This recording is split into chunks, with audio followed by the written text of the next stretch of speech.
Welcome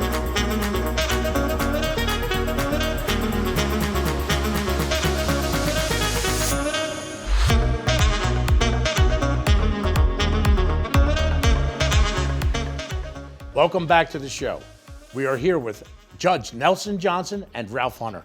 Gentlemen, thank you again for being out here today.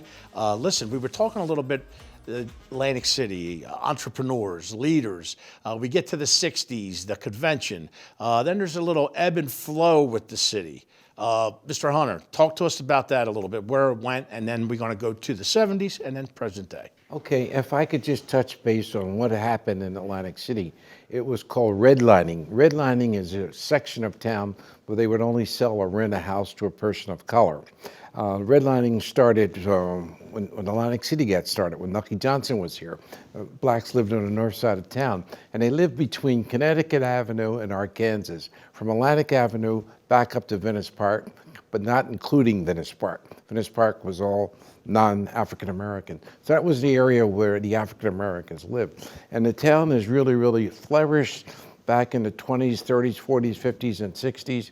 And then what happened, the casino gambling started coming in the late 70s, and prior to that, they had the Miss America pageant here, and it didn't do so well. And then after that, of course, you had the thing that took place in Atlantic City that really changed everything. It was the Democratic National Convention when they came here in 1964. It was really, really great when President Johnson was nominated to become president of the United States. And there were some people here from the Mississippi Freedom Party. Fannie Lou Hamer, Dr. King was here. It was really, really a great time in Atlantic City.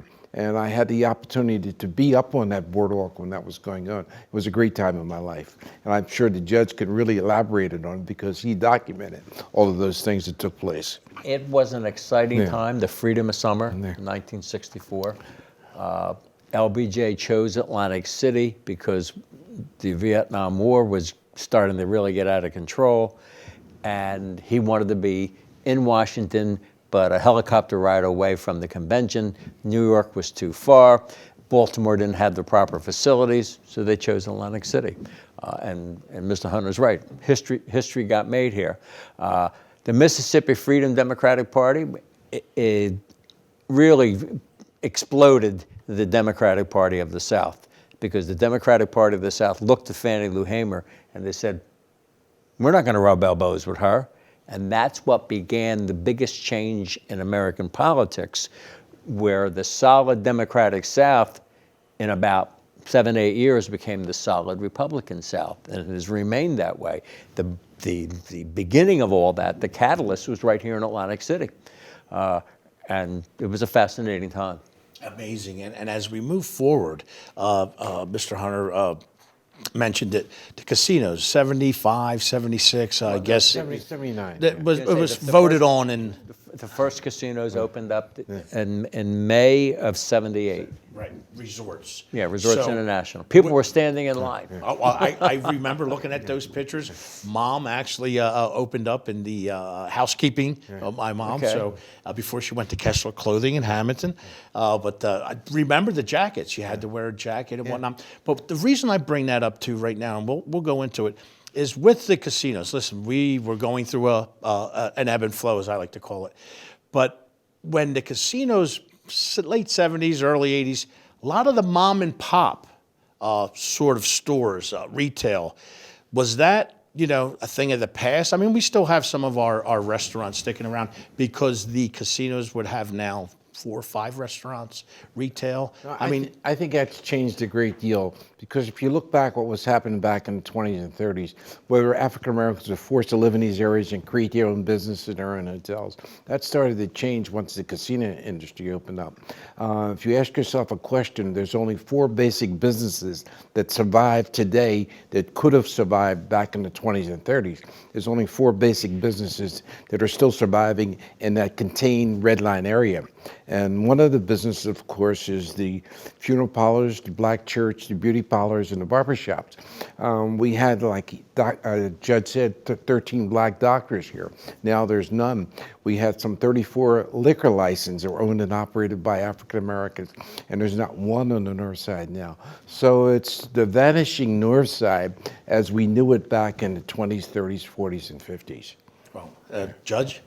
Well, when Mr. Hunter and I met each other about 30 years ago, he was speaking at, the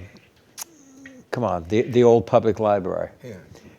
And one of the first things that he said that I recall is, quote, one of the worst things that happened to Atlantic City was the American Civil Rights Movement. And when he first said it, it shocked the hell out of me. Me too. But as he explained it, I said, yeah, because here's what happened.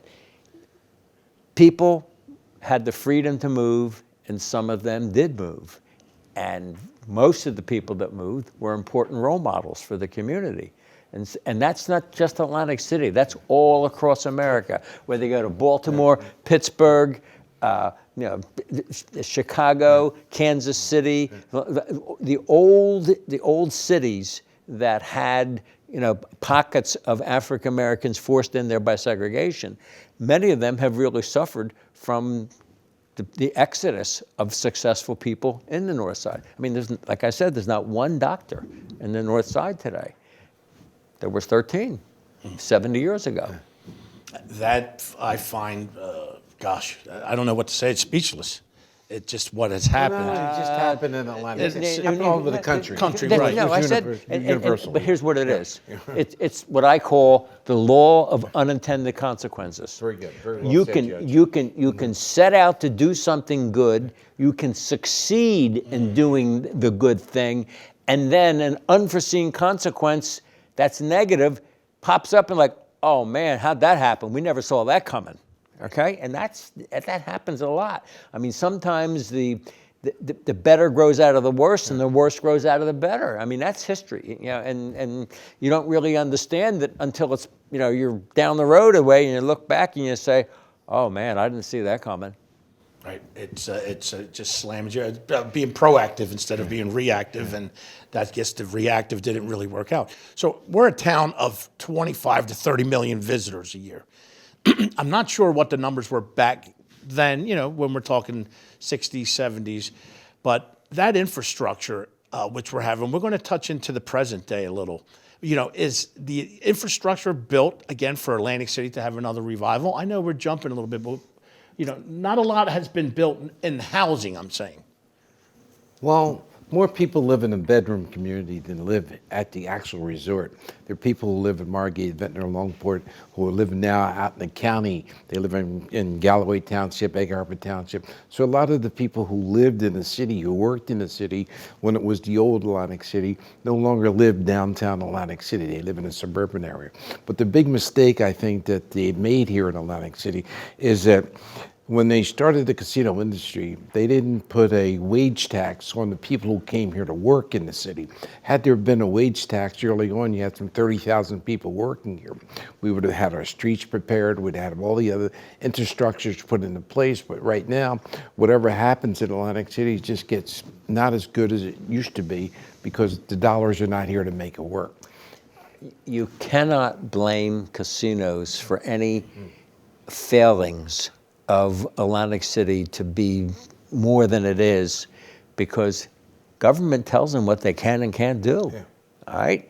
And their first mission is to service their patrons. And what everybody knows about business is the key to successful business is repeat business. So they go out of the way to keep their patrons happy. State government, I really think, dropped the ball in a lot of ways. City government did, county government did. They relied too much upon the casinos doing everything, and the casinos like, well, we're going to do what you require us to do, and we're not going to do more than what you require us to do. Gentlemen, stay right where you're at. Folks, you also stay right where you're at. We'll be right back with these two fine gentlemen.